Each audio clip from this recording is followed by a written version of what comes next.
Profesor DRA Nilo Watiniasih MSc PhD dengan judul orasi Ketahanan dan Kemampuan Adaptasi Manusia Terhadap Perubahan Iklim, Human Resilience and Adaptability to Climate Change.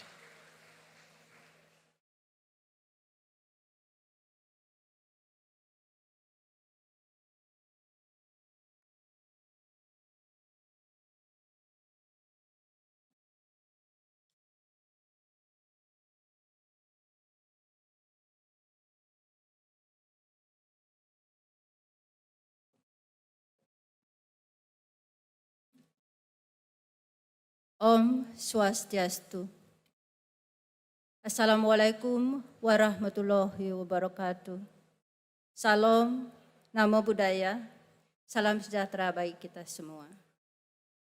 Yang terhormat Bapak Rektor, Bapak Wakil Rektor Universitas Udayana, yang saya hormati Ketua dan anggota Senat Universitas Udayana, Ketua dan anggota Forum Guru Besar Universitas Udayana, para dekan dan wakil dekan di lingkungan Universitas Udayana, Ibu Ketua dan anggota DWP Universitas Udayana, para ketua lembaga di lingkungan Universitas Udayana, para dosen, pegawai, mahasiswa di lingkungan Universitas Udayana, para menggala Banjar Buruan yang hadir pada hari ini, serta para tamu undangan dan hadirin yang saya muliakan yang tidak bisa saya sebutkan satu persatu. Puji syukur kehadapan Ide Sang Yang Widiwasa, Tuhan Yang Maha Esa, saya panjatkan karena berkat dan rahmat-Nya kita bisa berkumpul bersama pada hari ini yang berbahagia dalam rangka pengukuhan saya sebagai guru besar tetap Universitas Udayana dalam bidang ilmu ekologi di Fakultas MIPA Universitas Udayana. Dengan segala kerendahan hati, izinkan saya menyampaikan orasi ilmiah saya yang berjudul Ketahanan dan Kemampuan Adaptasi Manusia Terhadap Perubahan Iklim, Human Resilience and Adaptability to Climate Change. Topik yang saya sampaikan ini terkait tentunya dengan bidang ilmu saya dan berdepatan pula pada kemarin adalah hari ulang tahun saya, jadi rahmat dan berkat Tuhan serta Bapak Ibu semua merupakan hadiah terbesar bagi saya. Para hadirin yang saya muliakan, berkaitan dengan lingkungan hidup, isu yang tidak bisa terlepaskan adalah perubahan iklim atau climate change. Peningkatan suhu lingkungan yang kita rasakan akibat dari perubahan iklim yang tidak dapat kita hindari lagi. Peningkatan suhu diperkirakan lebih kurang 1,5 derajat Celcius, lebih tinggi dari tahun 2050, dan dapat mencapai 2-4 derajat Celcius lebih tinggi di tahun 2100. Sebagian besar perubahan iklim ini akibat dari aktivitas manusia yang didorong karena kebutuhan yang terus meningkat, menghasilkan gas karbon dioksida atau CO2 dengan dampak yang kita kenal sebagai efek rumah kaca. Tumbuhan, hewan, lingkungan, serta keseluruhan menanggung konsekuensi ini.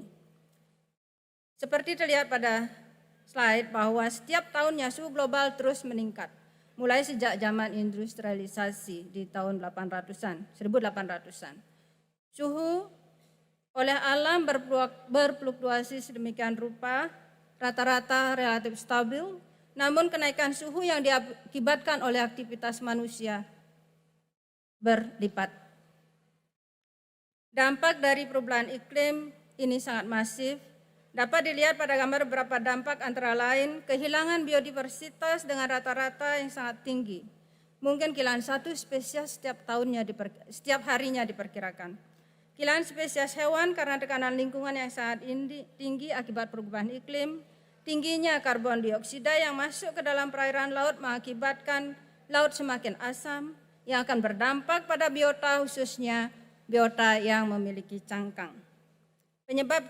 Menyebabkan cangkang menjadi lunak.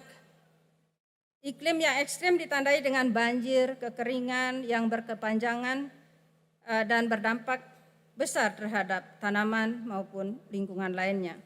Naiknya suhu menyebabkan peningkatan permukaan laut dan diperkirakan permukaan suhu telah naik mencapai 1 meter lebih tinggi dari atau pada beberapa bagian belahan bumi kita. Hilangnya atau tenggelamnya 1 meter berdampak tinggi sekali terhadap kehilangan keanekaragaman maupun diversitas yang ada di daerah tersebut. Bapak Rektor, hadirin yang saya hormati, praktik pertanian berkontribusi terhadap emisi gas rumah kaca. Seperti tadi sudah disampaikan oleh salah satu guru besar, deforestasi dan hilangnya keanekaragaman hayati. Metode pertanian berkelanjutan seperti agroforestry, pertanian organik, dan pertanian regeneratif dapat membantu menyerap karbon dalam tanah dan mengurangi emisi. Selain itu, melindungi dan memulihkan hutan, lahan basah, habitat alami lainnya berperan sebagai penyerap karbon dan melestarikan keanekaragaman hayati. Restorasi tanah gambut dengan tumbuhan yang dapat dimanfaatkan, misalnya segera dapat dimanfaatkan oleh masyarakat dan dapat membantu peningkatan ekonomi rakyat. Hal ini perlu diintensifkan. Kekurangtahuan masyarakat terhadap tanaman yang dapat ditanam di tanah gambut, peran akademisi dan peneliti sangat diperlukan. Penanaman pohon nanas pada lahan gambut misalnya, selain mendukung ekonomi sirkuler masyarakat setempat, juga berguna sebagai sekat bakar saat kebakaran hutan terjadi. Pelestarian hutan di daratan berperan serta pada penyimpanan karbon hasil dari fotosintesis tumbuhan sehingga mengurangi karbon dioksida di atmosfer. Penyimpanan karbon yang umumnya dilakukan oleh hutan di daratan dikenal dengan istilah green carbon. Penyimpanan karbon tidak hanya dilakukan oleh tumbuhan di daratan, namun juga oleh tumbuhan hijau yang berada di wilayah perairan, seperti oleh tumbuhan mangrove, padang lamun, atau segrasis dan koral. Simpanan karbon yang dilakukan oleh tumbuhan yang hidup di pesisir laut sampai di tengah laut dikenal dengan istilah blue carbon. Hasil penelitian menunjukkan bahwa karbon yang diprediksi dari biomasa yang disimpan pada lamun yang tumbuh di area yang banyak dikunjungi wisatawan di Sanur dan yang kurang dikunjungi yang berada di Samut mengindikasikan bahwa simpanan karbon ini hampir atau relatif sama. Jadi, simpanan karbon sebagai salah satu mitigasi perubahan iklim dengan pengurangan emisi karbon dapat membantu penurunan dari emisi gas karbon di udara. Hal ini dapat kita lihat ataupun ada di Padang Lamun. Restorasi ekosistem yang telah mengalami penurunan fungsi perlu dilakukan. Penanaman kembali mangrove, terumbu karang, rumput laut sebagai upaya restorasi ekosistem pesisir dan laut guna memitigasi perubahan iklim yang terjadi harus terus dilakukan. Memperkenalkan ekosistem sirkular dengan memperdayakan masyarakat dan konsumsi berkelanjutan merupakan hal lain untuk menurunkan pengaruh perubahan iklim. Beralih ke model ekonomi sirkular dapat mengurangi limbah, memperpanjang umur produk, dan meminimalkan ekstraksi sumber daya alam.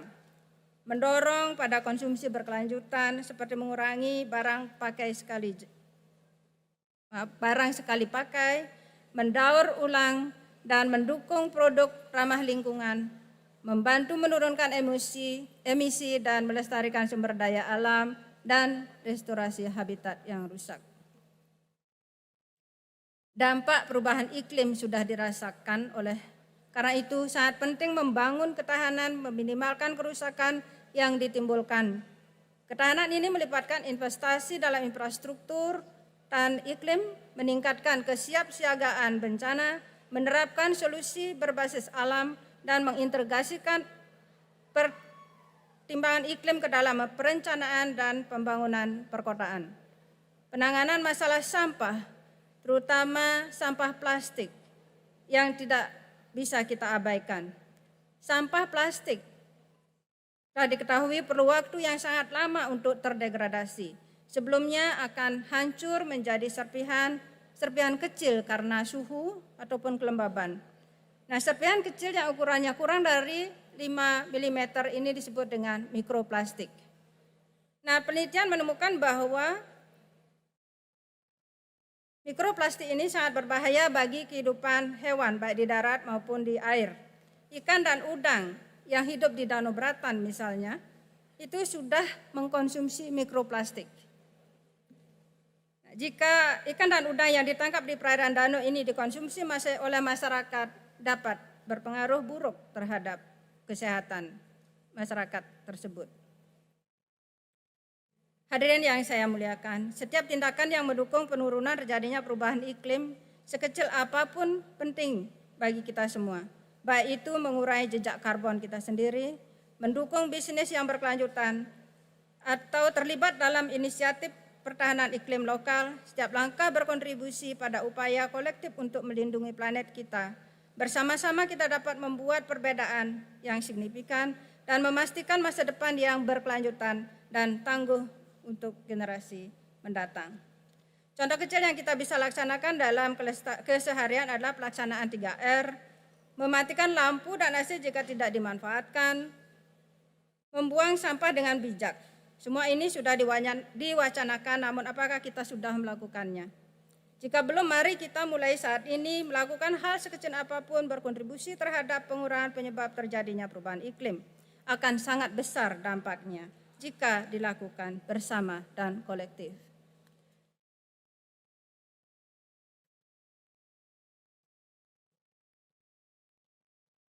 Secara keseluruhan, ketahanan manusia memainkan peran penting dalam meminimalkan konsekuensi negatif dari perubahan iklim. Dengan membangun ketahanan di tingkat individu, komunitas, dan masyarakat, kita dapat mengatasi tantangan dengan lebih baik, beradaptasi dengan perubahan, dan menciptakan masa depan yang tangguh dan berkelanjutan. Bapak Rektor, para hadirin yang saya hormati, sebelum saya mengakhiri orasi ilmiah saya pada hari yang berbahagia ini, perkenankanlah saya sekali lagi menyampaikan puji syukur yang tak terhingga ke hadapan Ide Sang Yang Widiwasa, Tuhan Yang Maha Esa, karena berkat dan rahmat-Nya lah saya diberikan kesehatan, kesempatan, dan kehormatan untuk menyampaikan orasi ilmiah ini.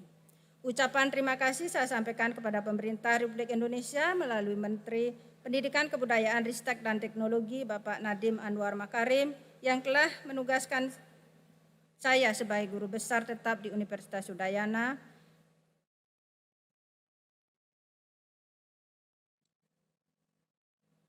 Kepada pemerintah Australia, kerjasama dengan pemerintah Indonesia yang telah memberikan beasiswa saat saya mengambil program magister dan doktor di Australia.